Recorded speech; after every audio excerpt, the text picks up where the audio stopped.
Hello and welcome to the Vector Garden YouTube channel. My name is Monika, and in this video we're going to take a look at brushes and why they sometimes not work as expected.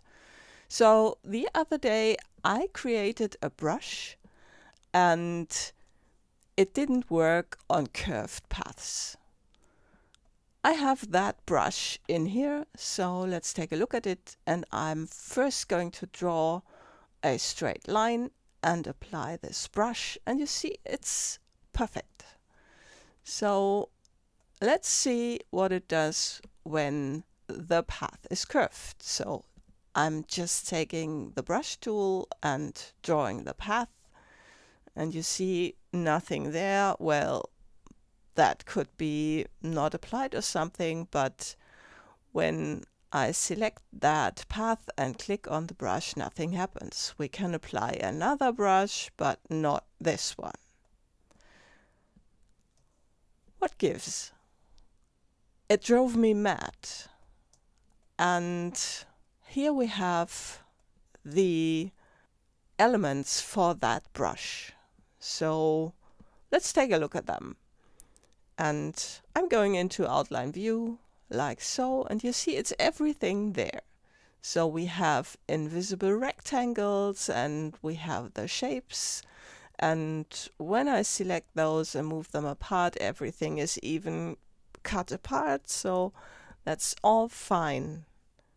And let's get back into preview mode, and then I had the idea to take a further look at that invisible rectangle. So let's just select that like so. Here it is selected, and I have hidden the control panel in this Illustrator version. So this is something that also hides that problem from view. So let's show the control panel with window control, and in there we have a closer look at the attributes of that invisible rectangle, and you see it's obviously invisible. It has no fill and no stroke. It has no stroke width, but here we see there is a brush.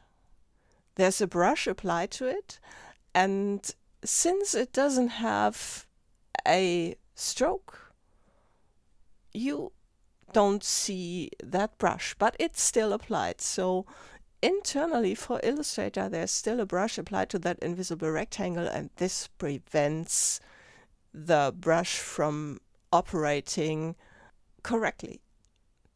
So once we get rid of that brush, this will also work. So I'm going to select all these invisible rectangles, and let's go here, set this to basic. Basic means no brush, and this is still okay, this is still okay, and then let's again also check if they are all in the background, which is also okay. And now what we can do is again create that brush. So let's just make a new one, and I'm going to drag them in here, make a pattern brush like so, and then let's take this one, and I'm just going to drag it in here.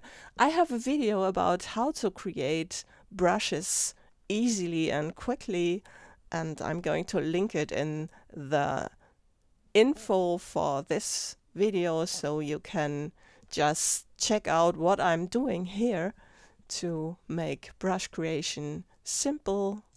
And then let's just use that brush. So I'm going to select it, and there it is. That's fine. Let's take a look at another one, and I have that here in between.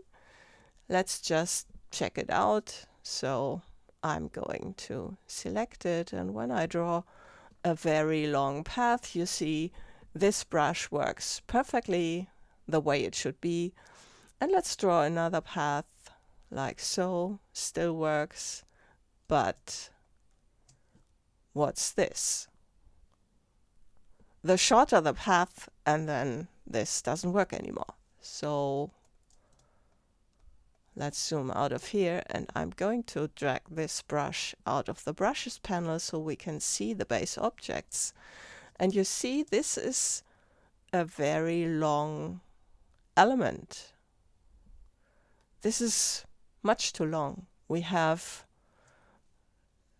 only this one is repeating one of these elements. This is basically all you need in that brush, and then you can use this brush also for shorter elements. These are two errors that prevent pattern brushes from working correctly. If you liked the video, please give me a thumbs up and subscribe to my channel. See you next time.